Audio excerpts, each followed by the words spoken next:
So now to move on to this next panel, the technology panel as we've referred to it, I'm going to invite back on stage Anish Aggarwal, who's going to lead the discussions on how to rethink the diamond supply chain. Anish.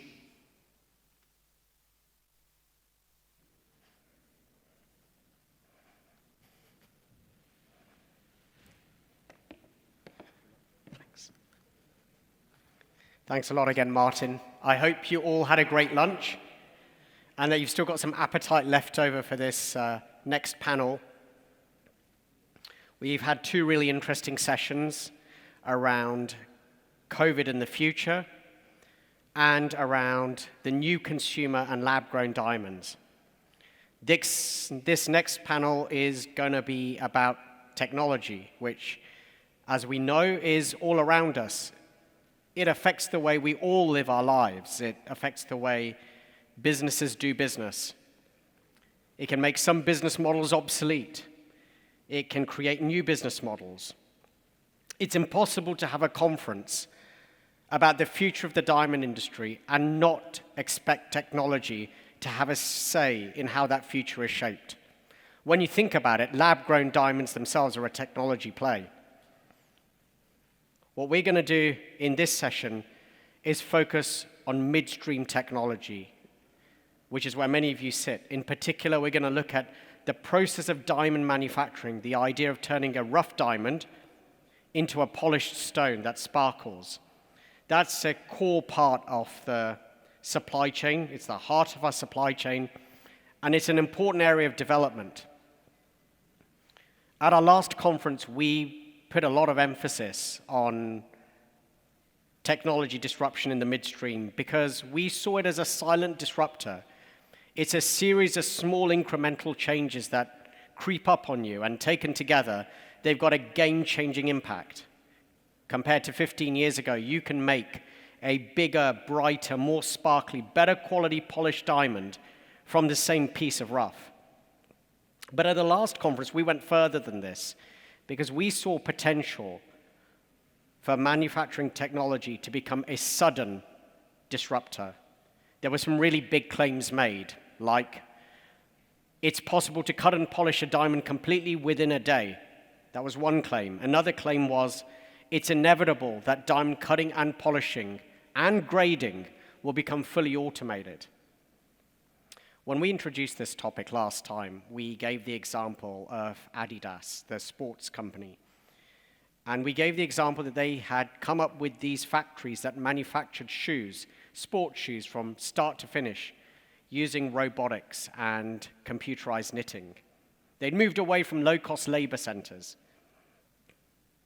Well, it turns out a couple of months after our last conference, Adidas actually closed down these automated factories.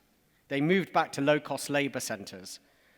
I'm not sure what this tells us, except that the path of technology deployment can be uncertain. That's why it's important to understand where technology stands today, what has happened practically since our last conference, and what's going to happen in the next 2 to 3 years.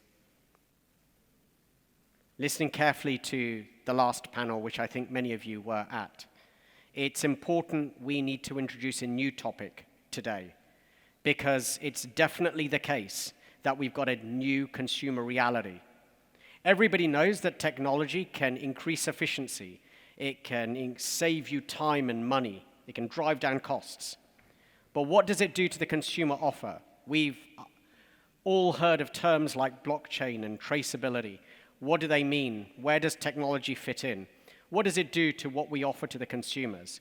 And actually, what's even the best supply chain to have from a consumer perspective? This conference is about helping businesses prosper. That's why it's going to be important to understand what has happened with technology, how it's going to evolve, and where we expect the supply chain to be in a couple of years' time, so we can navigate it and we can profit from it. To answer these questions, I'm going to invite on stage 3 leaders of their field. I'd like to invite Bernold Richerzhagen, CEO of Sonova, that's got automated technology in play. I'd like to invite David Block, who many of you know as having key instrumental technology in the supply chain. And finally, I'd like to introduce Rafael Papismedov, who's managing partner of HB Antwerp. Welcome. If you'd come up. Good to see you, Dave. Good to see you.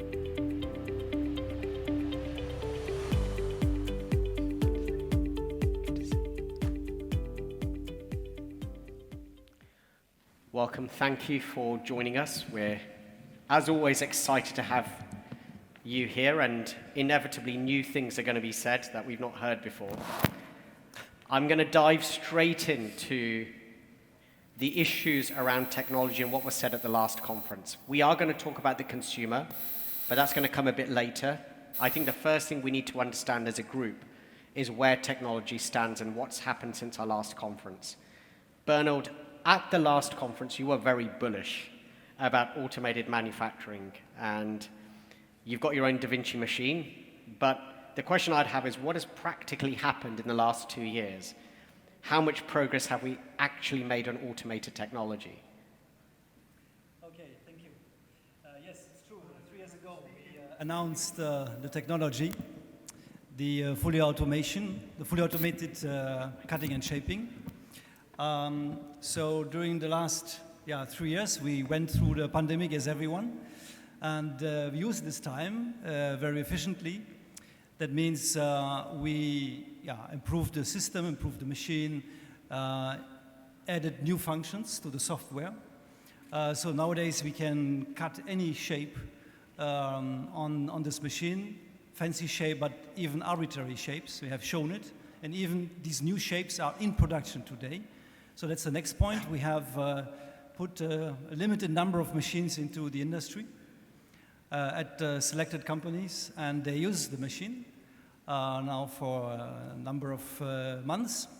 And the feedback is very positive, so that we got already important orders from them. It was also an important step, so that we can now say we are ready for you, because it's, of course, we have this developed this technology for you, the diamond industry. And now I think it's the time to look a bit deeper into this. As already announced, we have one system here running in the Almas Tower, so everybody can see it live. And we are creating demo centers a bit around the world where people can really see. So Bernold, just to kind of jump in here, do you now feel we're at that point that you talked about at the last conference, that diamond cutting and polishing is totally possible in a day or even less time? Absolutely, are we there? Absolutely. And that's another thing we have done. We have increased the speed. So we are now at around 1 hour for 1 carat, round brilliant. And it's more or less the same time for fancy shape diamond. And it takes, of course, a bit longer for larger diamonds.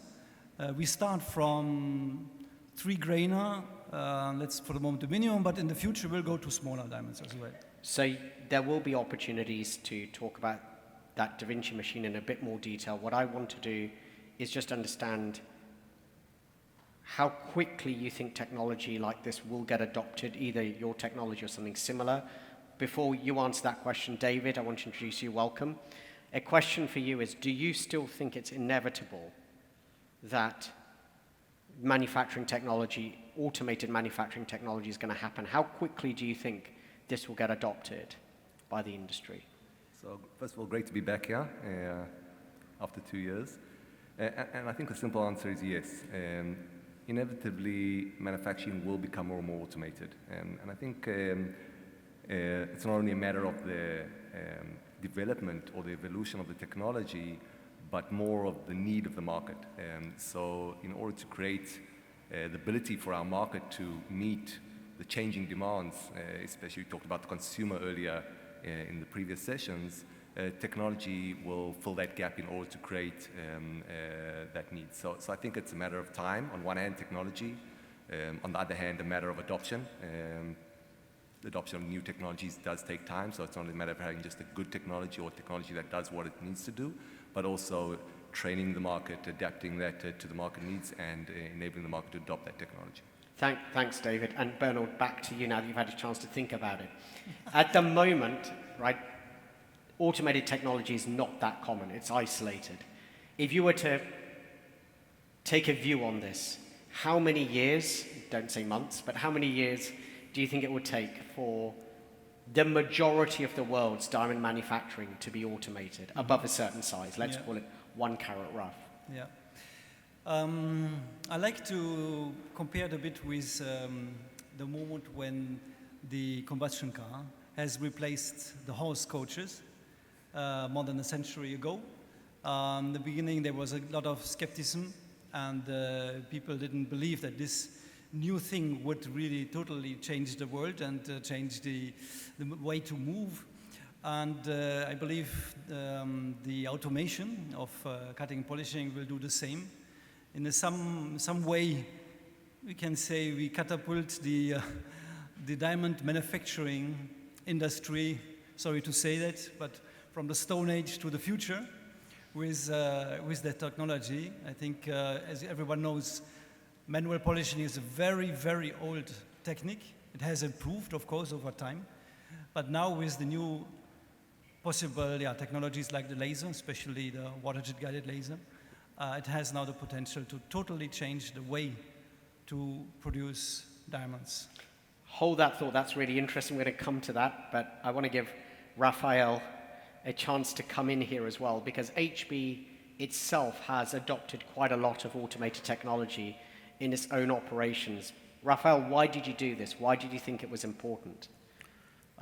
First of all, we believe that innovation is always a driver for creating something better. And we wanted to establish ourselves, first of all, in Antwerp. In order to be competitive and productive, we had to integrate a lot of technology. So that's why we took over the R&D facility, and we are introducing robotics and everything into our facility. We're also using other technologies from those two gentlemen as well in our facilities.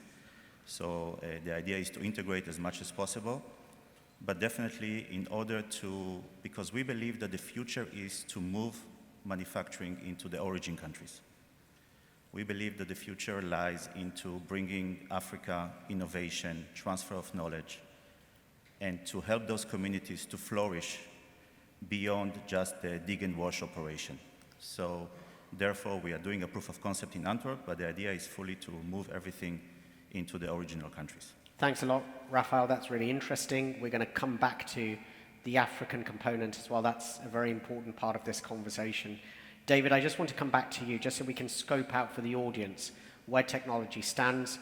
The other thing that we talked about at our last conference was diamond grading, that you thought it would be inevitable that that too would become fully automated.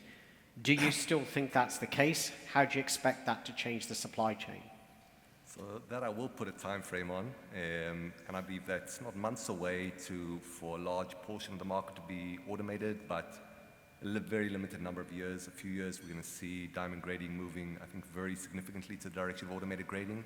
Over the last 2 years, since the last conference, we've been working diligently in order to move that forward, both in terms of the technology as well as the commercial aspect. And today already there are quite significant quantities of diamonds being graded through automation, through artificial intelligence. So that, I think, is no longer maybe an aspiration that we had 2 years ago, but it's actually now a reality that's starting to be created on the ground. Thanks, David. I can't ignore what Bernold just said about the Stone Age to the future in one go. The implications of automated manufacturing could be huge. We need to understand what that's going to do to the existing supply chain. Bernold, as we get closer to automated manufacturing, are the existing midstream players, the very well-established companies, are they likely to be the ones that are going to be manufacturing diamonds? Yeah, that's a very sensitive question. I think, as we just heard before, thanks to the new technology and thanks to the fact that almost everyone can now shape and polish and finish a diamond, and make a polished diamond out of a rough diamond, you will see this technology and this new machine everywhere. Now, it will be in Africa for sure. Miners will think about why not adding value to our products, do it locally. Canadian think about a fully made diamond in Canada, again without technology, not anymore shipping diamonds to India, going back, mounting the diamond. It takes time and we lose control, traceability is an issue. And all this can be solved now with automation. India has a lot of course, knowledge in polishing, which is in fact in our machine, the same knowledge. We can adapt, the machine very quickly to new shapes. It takes just minutes instead of learning a new shape takes months for a polisher. So I think it's really a game changer, the new technology. And there's still one step which needs experience, intelligence, which is the planning. And planning can be done, again, everywhere. But planning has also its price. So I think planning is something that could be done in the future, offshore, not at the same place. Because it's important, of course, to make the right plan, especially for the automatic shaping, to do it right from the beginning. You can't correct it. No? The machine is doing then what the program has defined. So I think there's still, and it will take, of course, time. And I did not yet respond fully to your question, how much time it will take. I want to finish, the comparison with the car industry. It took more than a decade that, the new technology has been adapted and used. With this technology, it will not take 10 years. It will take less. Maybe, 2, 3, 4 years, I believe it will be necessary. I want to ask you, David, whether you agree with Bernold, whether you think that the same people, the same businesses will be manufacturing diamonds as automation kicks in the next few years. So it's important to understand that technology is not a silver bullet. You don't just put a machine, no matter what kind of machine or what technology, and it does everything for you. There's a lot of know-how that goes into using technology to the optimum level. There's a lot of processes that you need to put into place, which are not simple. Every once in a while I get a person calling up and say, I've got access to a source of rough, I want to set up a manufacturing plant, and I smile underneath and it's not a simple process. So on one hand, technology does enable setting up manufacturing in places that are not the typical manufacturing centers. On the other hand, as I said, there's a lot of know-how and experience that is involved. So you will see, on one hand, existing players, I think, expanding globally. That's one option. And the second option is that you will see new entries like HP, for example, that come into the market, utilize technology to the optimum, set up very advanced processes and gain the know-how, and then are able to utilize that technology. So let's ask Rafi that question, because HB Antwerp didn't exist as a business 3 years ago. What changed in the environment that allowed you to enter the market and bring your vision to the supply chain? I don't think the environment really changed. I think what changed is that we went for a profound study for a couple of years before establishing HB. And we wanted to study what the consumer is looking for. And we came from there. We understood the consumer, or we hope we understood the consumer. And then we went to build an ecosystem.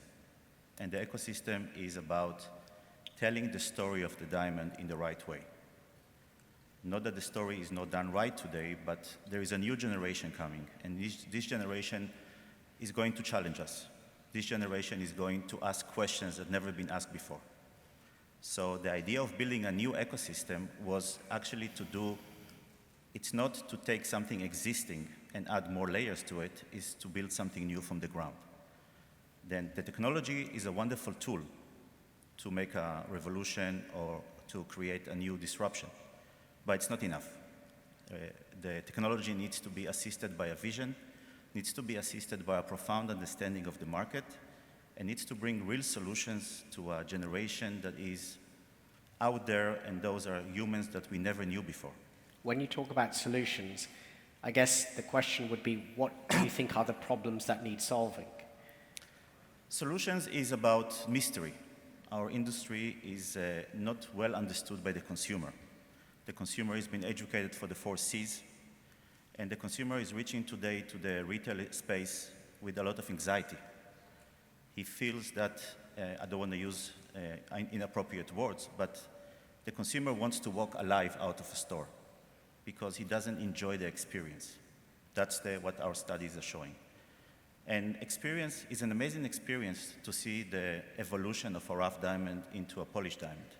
It's an amazing experience to understand the talent of the humans in Belgium, in India, in Africa, that is involved in the process. And the story is not being told right. So we have to basically redefine the industry, and we have to adapt it to the needs of the next generation. Now, I understood that the Gen Z today is not a big buyer, but the Gen Z is a huge influencer. I mean, we used to listen to our parents in our behavior. And I can tell you now, I have 4 kids. My kids are telling me what is cool and what is not cool, how to behave, how to I move, would say that how to I'm dress. not surprised, but actually I have the same experience. Yeah, so I think even though the Gen Z is not a major buyer today, the Gen Z is influencing the buyers and will become a major buyer in the future. I think I want to try to pin Bernold and David down a bit more, because yes, there are many processes that require a lot of know-how, a lot of intellectual capital when it comes to manufacturing. But actually what, Bernold, you are saying is that a lot of that know-how is now embedded in your machine. So my question comes back to you. Do you think diamond manufacturing will remain in India, according to you? You insist really on that. You've dodged it twice already. We need an answer. Doesn't have to be right, just a view. Let's say in the following way. But who does not want to produce cheaper, faster, better, more flexible in the future than in the past? So everybody would say, yes, I want.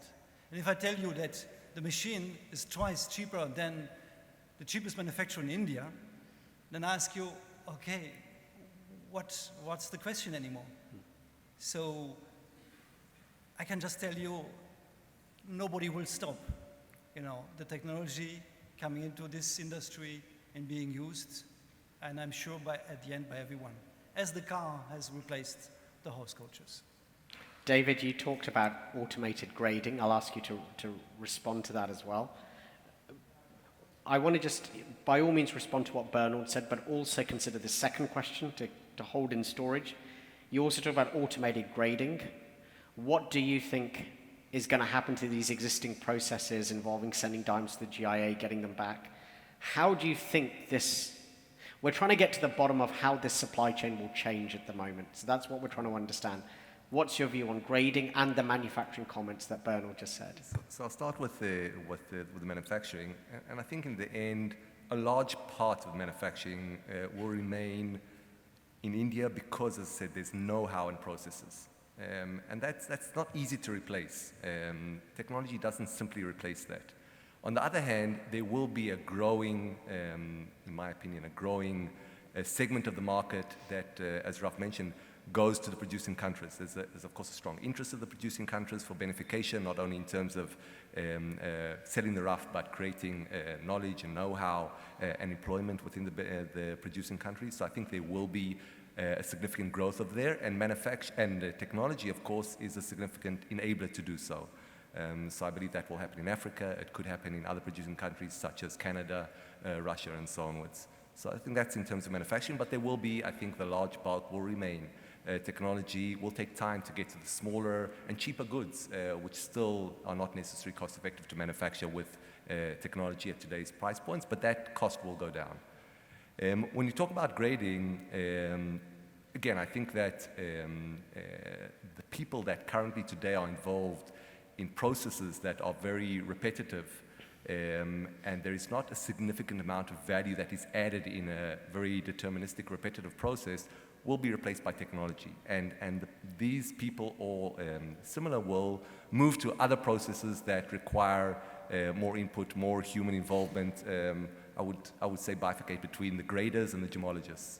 So I think the grader of today will evolve into technology, and they will operate technology, and there will be other aspects that will receive more attention by the gemologists. People asked me the same question 10 or 15 years ago with other technologies, and they said, okay, so all the diamond planners are going to disappear. Not only didn't they disappear, they've multiplied in numbers because they are now operating technology, very advanced technology, and their know-how combined with the technology is basically what is providing with a very powerful solution. We'll come back to that. There are some questions around grading that I want to follow up, but Rafael, you were in one of your earlier responses talking about Africa, and as we all know, a greater proportion of diamonds are being sold in Southern Africa. And how do you think, Rafael, that automated manufacturing will affect the beneficiation objectives, particularly in Southern Africa, but elsewhere as well? But as you mentioned Africa, to focus on that for a moment. I think it will mainly affect the future of the youth of Africa. The youth of Africa is looking for a direction. It's looking for solutions. Currently, most of the efforts in the diamond industry in Africa are mainly in a cheaper labor. Obviously, in the mining, there is a lot of engineering who's been used.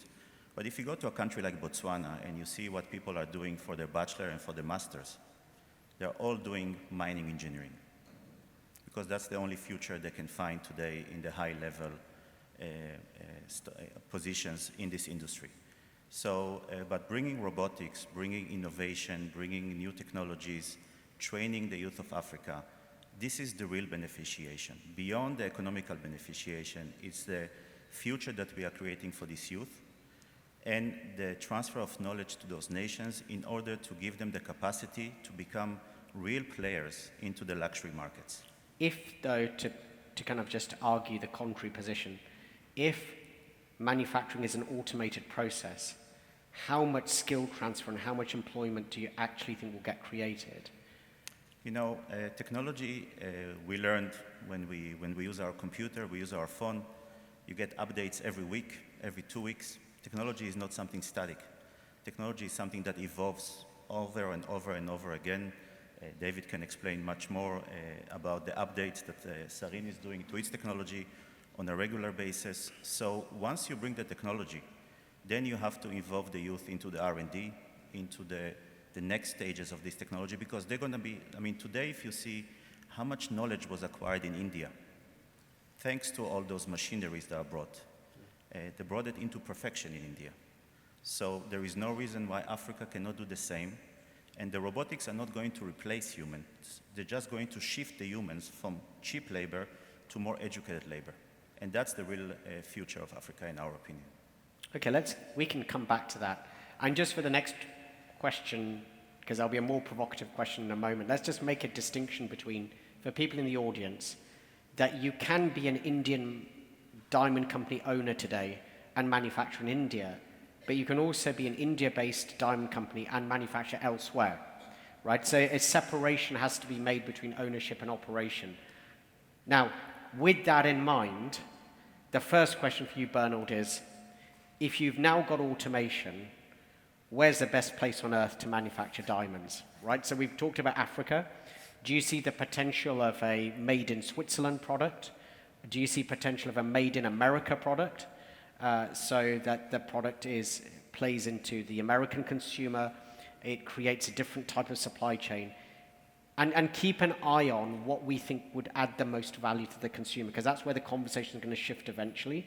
But just for now, if you could, given that you have this technology, given that there's a shift from low-cost labor to educated labor, where do you think is the best place to manufacture diamonds? Mm-hmm. So I think you said it already. It's I think the idea is produce locally, and it's an absolute trend everywhere now that now we see, for example, the semiconductor industry, that countries like China, but also Europe, now have seen the need to produce locally chips for the industry to avoid, dependencies of other countries, of political tensions and so on. But if you can do it in the same country locally, that's always the best solution. And then you can brand it, as I mentioned before. The fully made Canadian diamond. You can do it in the United States, you can do it in Switzerland. And we are in discussion, by the way, in Switzerland already with some people, and think about the idea of Swiss diamonds. Of course, we have no mines in Switzerland, but we have engineers being able to run plasma machines, and then we could imagine that we produce lab-grown diamonds in Switzerland, and do also then the final shaping and mounting of the diamonds. For example, for the watch industry, why not? No, it's interesting, and I think the provocative question is the one, and I'd understand if you wanted to dodge this, so I'll only push it a couple of times. If diamond manufacturing were automated, who's the right stakeholder to do the manufacturing in the first place? So I think it will change with this new technology. Change in the following way, that now, miners can, as I already mentioned, add value to their products. We just heard it before. Africa. It's a chance for Africa, I think. It's an opportunity now with this new technology to make really a jump and create high value employment, engineers who would love to learn about the technology and use it, improve it. There's one new market for this technology. And then also on the retail side, because it's fast, it's easy to use, it's individual, you can customize it, you can even show it, you can present it, it can become an experience for the customer, something completely new. Today nobody knows when he's buying in a retail shop a diamond how the diamond is made. Now we just talked about in lunch now time, maybe we should sell the diamond with a video, and show how this diamond has been made. Until now, you get it. So there are plenty of new ideas, I think, coming up, and new customers as well. Before I go to you, David, and I think Bernold, thanks for attempting to do this. One of the reasons is I'm aware that there are a lot of midstream players in the audience. What we want to do at this conference is to hear these viewpoints. It doesn't mean that anyone is right. It just means that these viewpoints are put on the table for you to consider and evaluate. Because if these points are not put across in an open way, then we all see the future less clearly. That's the challenge. And I think that, or at least the scenarios around the future less clearly.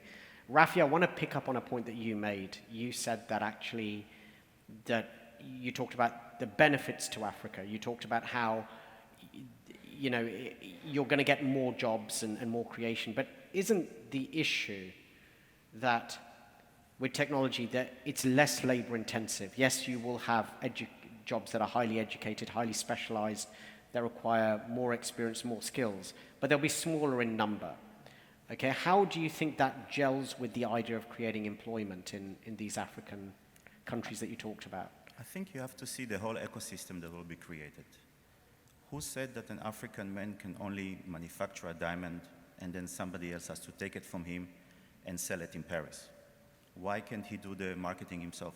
Why can't they do branding themselves? I think the understanding is there is going to be a quantum shift in the market. And the quantum shift is coming because of demands that will come from the consumer. The consumer wants to know everything, as we said. And in order to know everything, then he wants to understand what kind of value was created through the product. And I heard in the previous panel about sustainability. I mean, we need to redefine sustainability. Sustainability, maybe if we redefine it as value, it will be easier to digest. It's human value, moral value, economic value. And if we decide that this is the sustainability the way we see it, then maybe we can understand that it's not just about doing a diamond cheaper. It's not about making the diamond faster. This is not supporting the industry. The industry is suffering from the race to the bottom of buy cheap, manufacture cheap, sell cheap. This is not creating a value. But we have to, I mean, you gave the example of Adidas. Luckily, we are in a higher end product. And the higher end product, the game cheap, is not a contribution.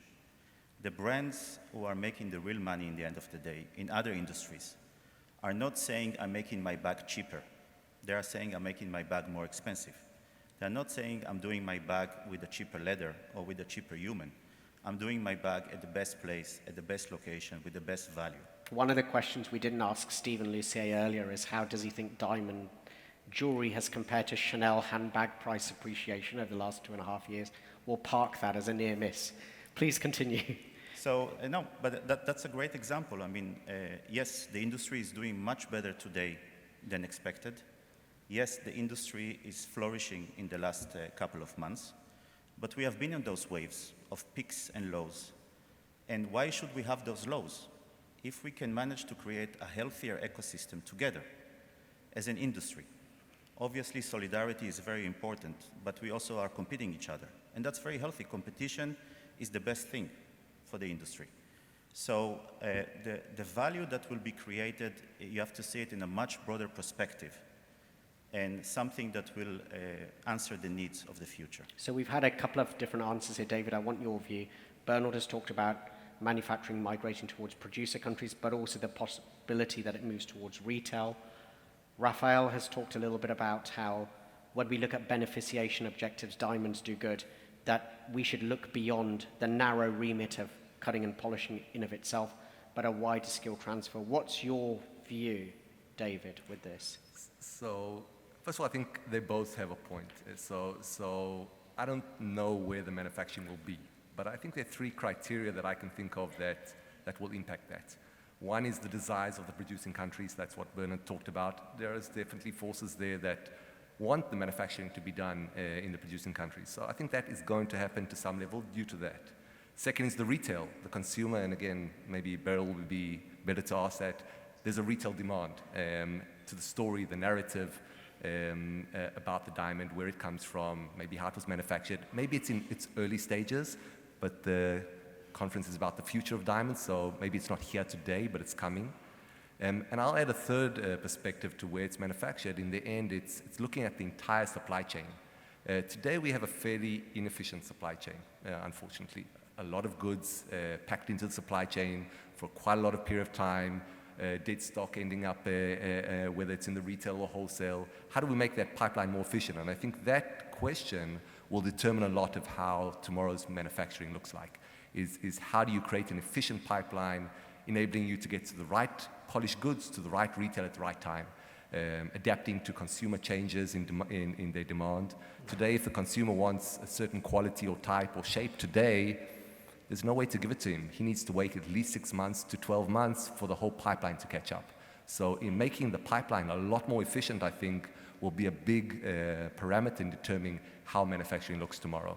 I just want to pause for a moment and just talk a little bit about efficiency, because I think it's important that things are a little bit clear, at least for me, and if I can talk through this, then hopefully it will make sense to everybody else. Look, efficiency is about getting, typically in an industry, from getting to the top of the supply chain to the bottom as quickly and as cheaply as possible, right? So if you can get a product from a rough stage to a piece of jewelry without adding much cost, and you can do it quickly, then that's efficient, and the more you can do that, it's also getting the right product to the right person. It's not only quick and efficient. Sure, absolutely. So it's about, let's say, there's the time aspect, if you can do that aspect fast, and that's taken on board. And you could argue that the existing supply chain is pretty efficient. You know, they move goods pretty fast. It's fragmented, but it doesn't make it inefficient. But there's a lot of know-how, there's a lot of skills, there's a lot of use of technology. Many of them will tell you that they have to leverage up to make money, and that's proof that they're not adding much cost to the supply chain. So you've got many aspects to this. So for the supply chain to be more efficient than it is now, it would need a change. It would need a step change in the way that supply chain operates. That would be the first point that comes out of this, which is where technology comes in. The second point, though, which is completely separate from efficiency, is the idea of what type of supply chain creates the most consumer value. which is the point that Rafi has put in. And this is, in a way, separate from efficiency, but it's the idea that consumers no longer just care about the product they buy, they care about the way that product came into being. So let's shift our focus just for a moment. We'll pause on efficiency. Let's talk about the consumer. Now, the first thing that I want to ask, probably you, Bernold, is that if you think about high-end products, a lot of the world's luxury, most coveted products are handmade products, right? Some Swiss watches are entirely handmade and they take a year to make. There's a lot of craftsmanship that goes into this. Do you think that there's a risk that automatically manufactured diamonds are less attractive to consumers by virtue of the fact that there's less of a human input into it? Okay, so fortunately I know a bit the Swiss watch industry, and I think it's just a dream, or that you think they work, they mount the watches by hand. I say, look on Rolex. I don't know how many, if you know how many Rolex watches are made in the year, and how they are made. So it's really an extreme example, certainly, the Rolex watches, because they achieved to combine a really high luxury product and brand with a high volume, high mass product and production. So it's absolutely possible to sell a product that is not anymore made in a way like a century before, but still the most important for the customer is not that. Is the brand. I wear a Rolex watch with the logo and so on, and it represents wealthy and success. So that's much more important than is it the machine that is has now made this diamond. And then you can also use some arguments in favor to the machine, because when you show them the truth, how sometimes the conditions are of the people polishing this diamond, maybe the customer doesn't want anymore this diamond. So it's rather we want them to tell the truth, and why not telling the truth with a video and show him, okay, that's the technology that is used to make your diamond. Okay. No, I mean, that's interesting. And just before we go further on that, David, you talked about diamond grading, and you talked about the issue that diamond grading will evolve. It will become automated. We don't know when, but at some point in the future, the existing processes probably won't be the way they are today. But isn't the issue that, there are two ways of looking at grading. One is that actually you get to know the 4 Cs, and that's great, but maybe it's also not great. It's got its own challenges, but you define diamonds using the 4 Cs, using grading. But also there's the issue that grading certificates or reports are a trust aspect, right? Consumers want a GIA cert today. Retailers want to buy a GIA cert. How do you expect automation, and that trust takes years to build, by the way, so, and it's quite well entrenched at the consumer level, the retailer level, and even at the midstream level. How do you expect automated grading to play into that reality? So, in the end, today's consumer, we talked about Generation Z, and of course the millennials that have been talked about a lot, trust technology. And if we look at today's or tomorrow's consumer, their trust in technology is very, very high. So no doubt that today, I would say more the industry itself has that high level of trust. The consumer is much less educated, understands a lot less about who the different entities are within the industry. And therefore, I think that once you reach the consumer and you create an understanding that the grading is done through technology, well-tested and used by leading brands, you will gain that trust very quickly. I think that's just how things will evolve, and I think it will happen very quickly. Unlike creating a brand where you need to create years it takes years to create that trust, I think through technology that level of trust will be created very, very quickly. Okay, no, that's interesting. And Rafael, a question for you. When we look at grading, how do you think diamond grading plays a role in making the product more valuable, especially at a consumer level? I think for the consumer it's very confusing, Because imagine a consumer walks into one of the largest brands, Cartier, Chopard, all those big brands of the world. In the end of the day, he walks in with a product that has been validated by somebody else. So what does it show? It shows one thing, that most of the people involved in the supply chain did not really invest enough time to learn the consumer needs. And then the people who are selling directly to the consumer, the brands, do not really understand the product they are selling. Because if they would understand perfectly the product that they are selling, they will not use a third party to validate it. And because they are not involved in the making of the diamond, their involvement is putting a piece of metal on the diamond. So for them, they are trying to create the diamond into a commodity, a flawless commodity that is just about price. And for us as an industry, we have to learn how to make a decision. And they say either differentiate or discount. So we have to learn how to step out from the market of discounts and move into the market of value. What's the alternative practically today? So let's say that we have an existing grading infrastructure. Tomorrow we might have a revised grading infrastructure, but it's still grading nonetheless. And we'll talk about blockchain in a moment, David, so I'll give you a chance to talk about the traceability piece in a moment. But just on grading itself, what's the alternative if we believe, or it could be the case, that grading commoditizes diamonds? The alternative is disruption. The alternative is for new players to step in and to take ownership on the whole process.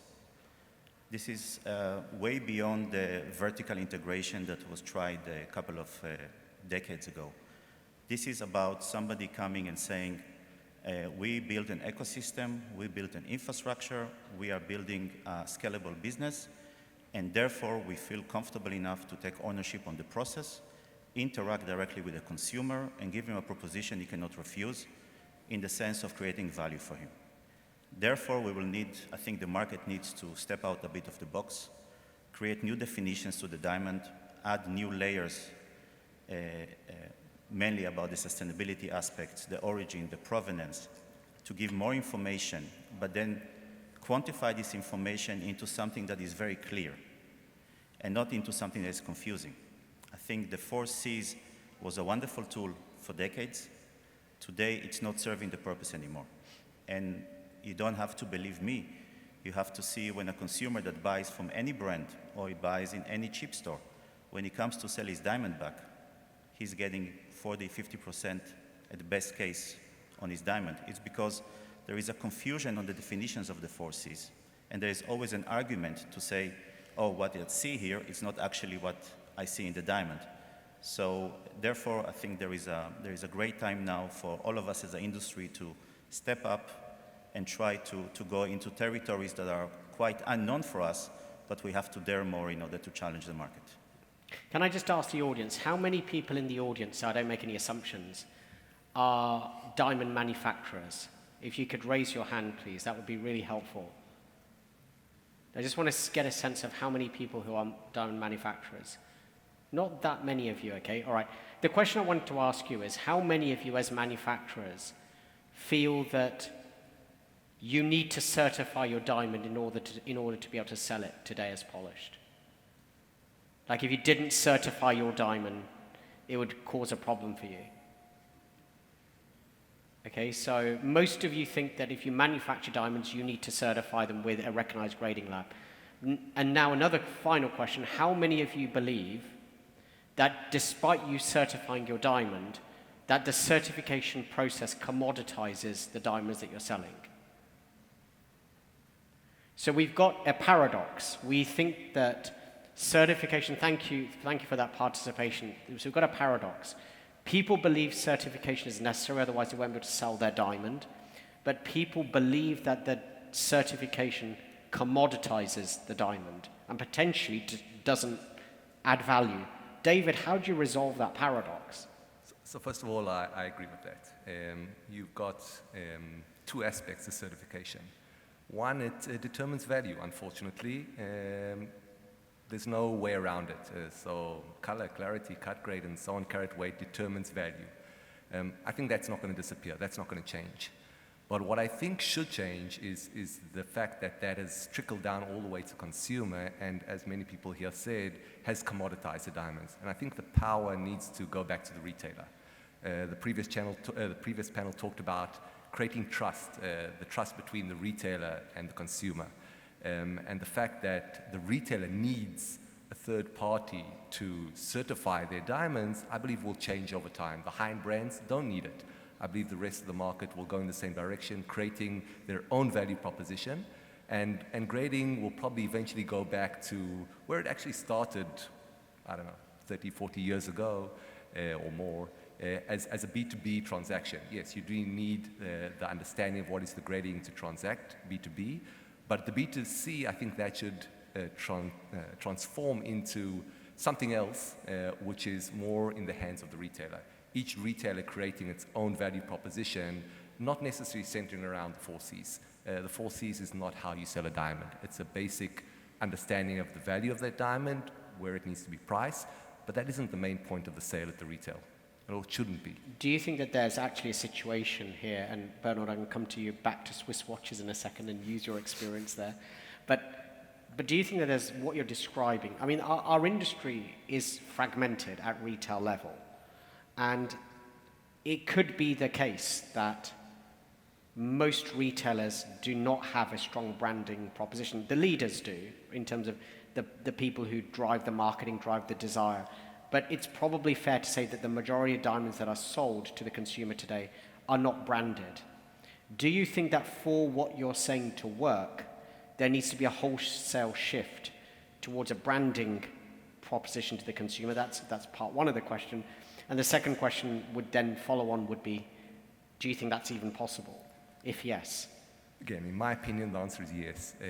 The retail side of the industry is moving and should continue to move to a branding proposition. That's how you create value. Otherwise, in the end, it's just a race to the bottom in terms of price, which is unhealthy for the entire pipeline. So a brand doesn't need to be a high-end brand. You can create a regional brand. You can create a brand that has a certain messaging, a certain story for the consumer. But I definitely believe that retailers today should definitely be focusing a lot of their time and energy on creating that brand proposition to the consumer, because that's the only way to, in my opinion, to maintain the value. In the end, diamonds, basically everyone is selling the similar types of diamonds. You need to create that unique value proposition, and that is by creating your own brand. And so I think that's where a lot of the energy should be. And once you do that, then the grading just becomes a part of the process. It becomes information, data that is used in order to transact, and is used by the retailer in the way that the retailer wants to use it, and not necessarily in a way that is uniform across every retailer, and therefore creating that commoditization. So giving that ability to the retailer to use that information, 4 Cs or additional information about the polished diamond, in order to interact and provide it in the way that the retailer sees fit. So I think that's where the industry should go, and that will move it away from commoditization and more to differentiation, different retailers with different value propositions, and moving away from price competition.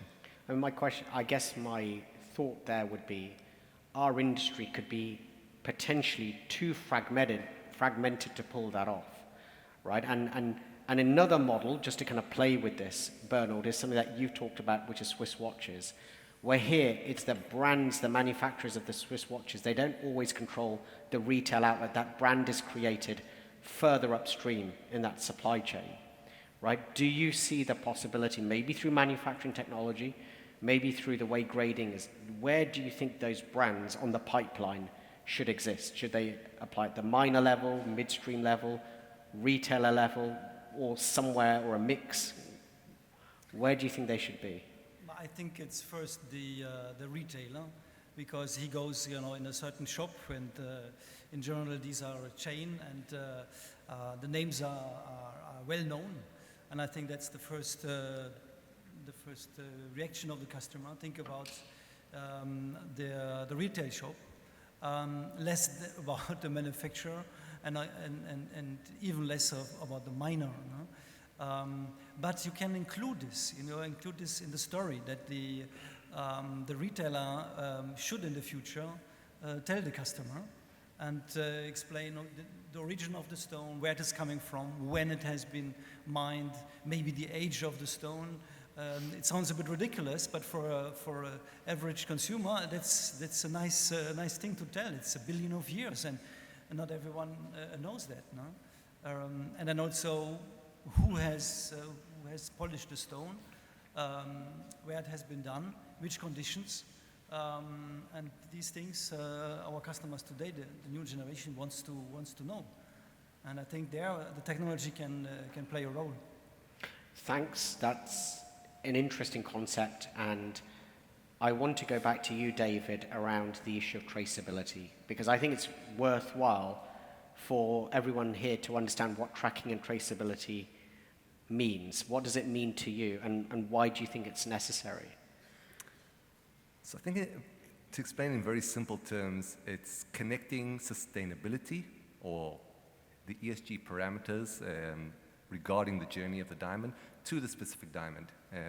So if you wanted to be able to talk about where the diamond comes from, how the mines attended to different aspects of environmental issues or local communities, if you are unable to take that finished product and really connect it back to that story, then you have a missing link. So traceability basically enables you to take a specific diamond or a specific collection of diamonds and connect it back to that entire story of the mining, manufacturing, and retail process. So in the end, it's a means to an end. It's not necessarily the final objective, but it enables the retailer to either say internally, it's not necessarily always a story that goes to right down to the consumer. It's sometimes the brand's promise, internal brand's promise, saying, I've done my due diligence, I've checked how my entire supply chain works, and I can come to you as my consumer and promise you that I've done the due diligence without even having to provide any information to the consumer. In other cases, the retailer might want to provide that story or information to the consumer. But I think it starts with that really understanding that supply chain and having that transparency to the entire supply chain, that's where it really starts. So you think it's really about creating that transparency from mine to retailer as to what's that journey that diamond's been on? Yes, first of all, for the retailer itself, to have the confidence in where it's come from, not just by declarations along the way, but by actually having real data. And then the second stage, which here I think maybe the jury's still out, or each retailer will have their own opinion, is do I use that information now for the consumer? Do I use it to tell a story? Do I use it to say where it's from or how it was manufactured? Do I use it as part of my narrative to the consumer? That I think the answers will differ from retailer to retailer. Is that an important part? But I think most retailers will say it's important that I know where my goods come from. David, I've got a lot of questions for you. Please don't be annoyed, Bernold and Rafael. I just want to kind of dig into traceability, as you've done a lot of work in this area. Do you feel that the midstream, as it stands today, is positive about traceability? Is that something that they want, in your experience as a technology service provider? So in the end, most of the value of traceability ends up at the retail consumer side. And so traceability, to be honest, is somewhat of a headache for the midstream. That's one of the reasons that we've made it as seamless and as scalable as possible for the midstream and working very closely with them so that it doesn't become a pain to be able to implement traceability. But there are, I think, we'll see as we go forward, use cases that the midstream starts to benefit. Just to give you an example, if we look at traceability, you think about it in terms of the whole process from mine to consumer, but being able to track a diamond within a factory or within the midstream also has a lot of value. So there's a lot of aspect of our diamonds switched or replaced during the manufacturing process, so the ability to track those at the many different stages of manufacturing all of a sudden becomes attractive to the midstream as well. So I think we're going to start seeing a shift, not only that the midstream needs to participate in terms of traceability, but will also be able to realize value. So I think we'll start seeing that shift in the upcoming year or two. You recently announced a partnership with Boucherol. Yeah. Why did you do this program? Or maybe even explain a little bit in a couple of sentences what that program is, if you're able to share it, and what you think was the driver behind that program. So the program basically is we create information about the polished diamonds from the source, starting from where the diamonds come from, which is in this case Namibia, all the way down to the retailer, providing traceability information, provenance information, as well as 4Cs. And maybe it goes back to the question you asked about how do you prevent that becoming a commodity? Okay, so it's another set of information. And basically the way we do it is we enable this to become the retailer's way of delivery. So in Bushorn's case, we work very closely with them, with their marketing teams, with their design teams, in creating a product, which in the end is information. You could call it a kind of a report. In the end, a digital report. They went digital only because of sustainability aspects. And created something that is theirs. It is a Boucheron report, powered by Sarine with the Intel inside, enabling them to brand it under their brand, under their recognition, their look and feel, their narrative. And I think that's something very different than what we see today.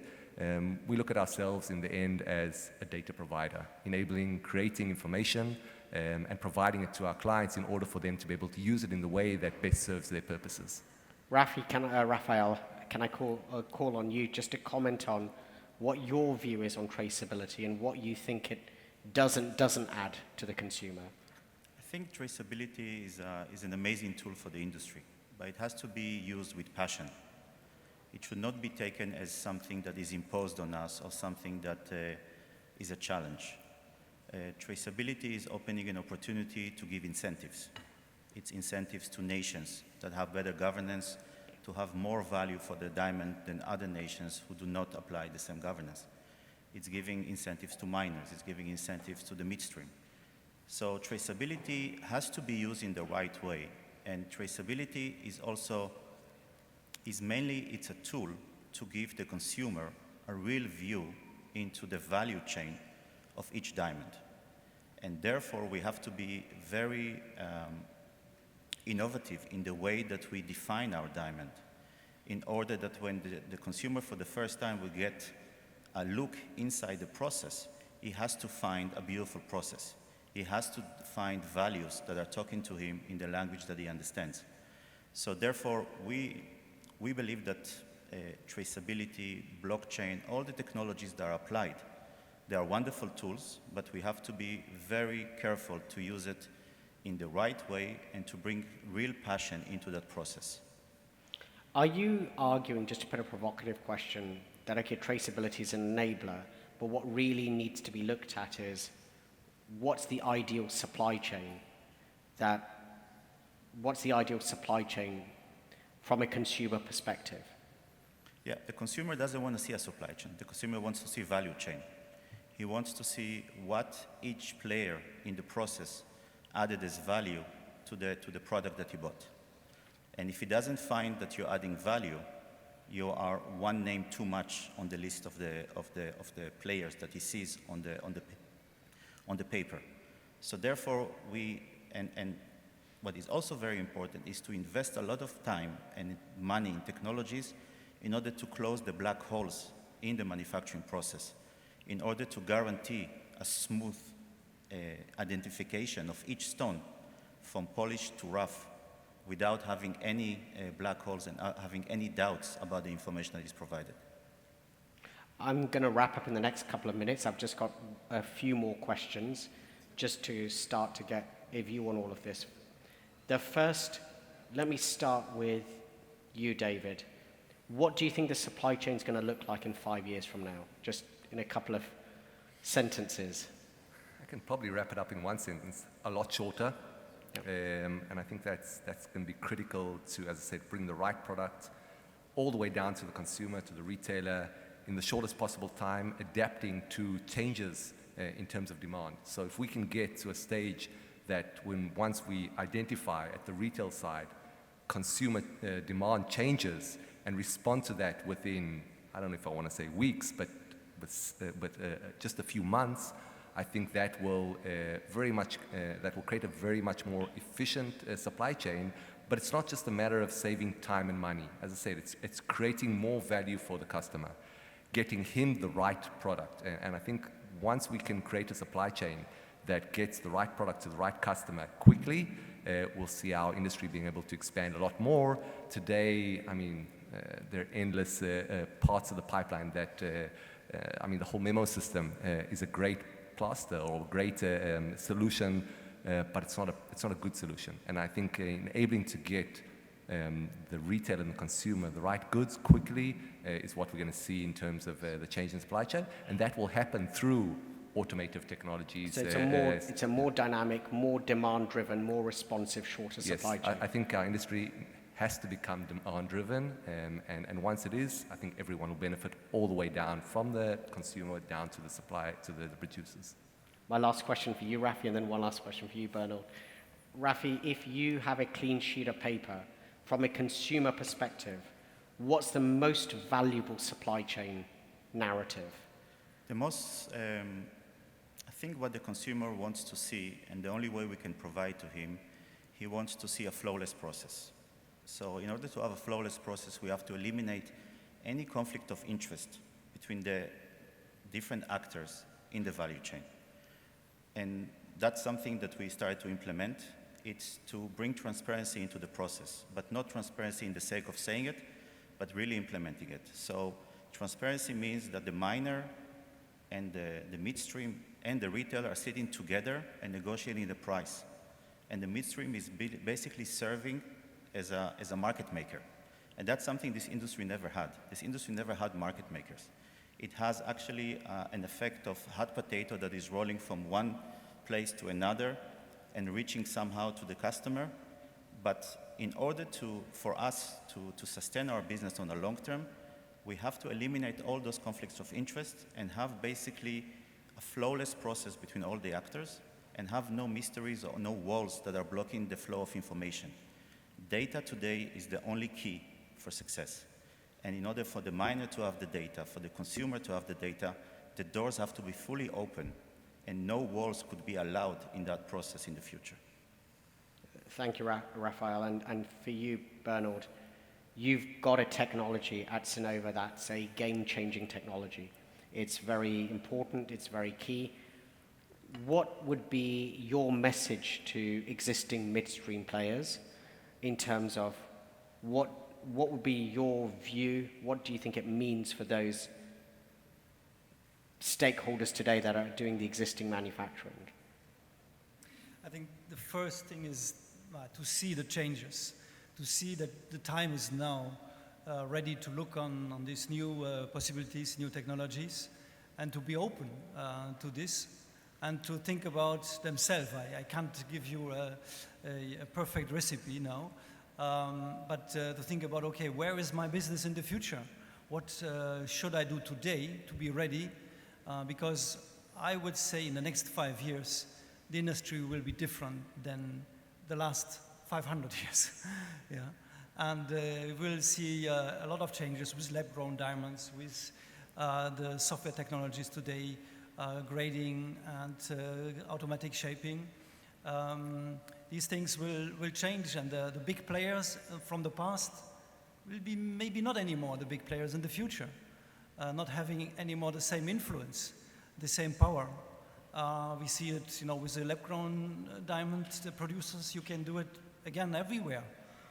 These machines you can buy. You can create your own diamond, even if you want, in your garage. You don't need so much knowledge. And then the same as with polishing. So at the end, we democratize the diamond manufacturing. And so there will be a lot of competition, new ideas coming up over the next years. I think it will become a very exciting time. Thank you very much, panelists. I just want to quickly wrap up at 1 or 2 points. One is that it's really interesting that we've heard from 2 of the leading technology providers on what the future could look like and what it means for your business. Look at it as an opportunity as far as possible, rather than looking at it as threatening the status quo is always a positive opportunity. Second of all, the issue of traceability, the fact that it's a necessary component. We probably didn't have the time to explore the narrative aspects of traceability as much as we would have ideally have liked. We've seen things like LVMH leading Aura and that branding narrative around traceability that perhaps can be picked up in the next panel. And then we've also not talked yet about how all these technologies and supply chain dynamics would affect the lab-grown and natural diamond supply chains. But I do want to thank you. I appreciate it. Thanks for covering a lot of content in a shorter than expected space of time. Thank you very much. Thank you.